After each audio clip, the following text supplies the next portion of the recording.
Some people might suggest that this is Harry and Meghan's biggest lie to date, and it was one that was literally broadcast around the world, but seemingly one that also Prince Harry wants to stand by alongside his wife, the former cable TV actress Meghan Markle. But what is the truth behind this outlandish statement? As ever, let me explain. Hi, nice to see you. Thank you so much as ever for your time today. Lovely to have your company. Whatever you're doing, do keep safe. All the leaves, can you see them all falling down now? I hate this bit, don't you?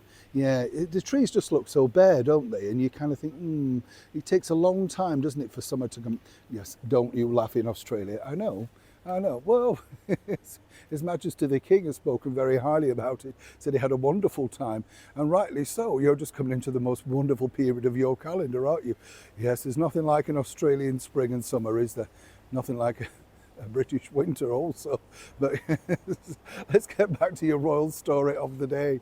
Now, cast your mind back a few months, because when you think about it, a lot of people were stunned by this, because once again you had moaning Harry going on international television, this time of course with the incredibly woke channel ITV. Basically, they decided that they were going to give him some airtime alongside some other moaning numpties about, intrusion of press. There were certain people that I truly believed in that really did validate that. But when you put yourself in the public eye, then it's a very difficult thing, and particularly when you're looking back, say 20-30 years, the operational things that those tabloids did are abhorrent. I mean, there's just no two ways about it, but that's how it worked then. Things have moved on a lot more now, and of course people have to be very, very careful about what they do. But it was this particular statement really from Harry as he sat down in that very nicely lit studio with, of course, the very pretty journalist who basically asked him some very good leading questions, but he just skirted around it as ever with therapy speak and word salads that meant nothing, the sort of thing I mean. But then he got down to this tricky maneuver where he spoke about this, and this was of course all about regarding exactly what would our late and brilliant monarch Queen Elizabeth II think to what Harry was doing about taking on the tabloids. And apparently, according to Harry, she was thrilled, absolutely delighted, and would be up there now spurring him on, that sort of thing. Well, this is really against, and this is coming from an excellent source, but inside the palace, particularly from senior levels of the monarchy, that, no, she wouldn't be. She apparently did her very best to dissuade him from going down this route, but naturally Harry wouldn't have listened, as ever, allegedly. You see, Queen Elizabeth had a lot of problems during her very long reign, but her belief wasn't necessarily about never complaining and all that sort of stuff.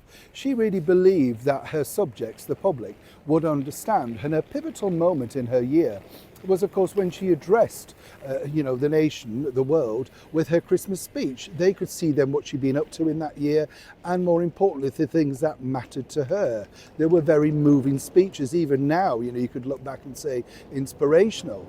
So the idea of Harry going in to say the Queen at some very late point in her life and saying, terrific, I'm going to take on the tabloids, and he, of course, thinking that she's giving him his full backing, is delusional according to these people.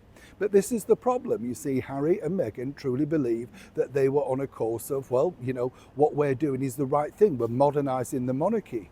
Apparently, behind the scenes, the Queen was very upset, distressed, and heartbroken that he decided to go down this route. Seemingly because she already had a lot of problems on her plate at that time. The disgraced younger son, Prince Andrew, the Duke of York, the other battles going on with her personal health. She simply didn't need this. But again, it fell on deaf ears. And this all fell on deaf ears. And to say that the Queen was thrilled by this is really, well, as some people have pointed out to me, an absolutely outrageous slur against a wonderful monarch of 70 years. Neil Shaw in the very heart of London.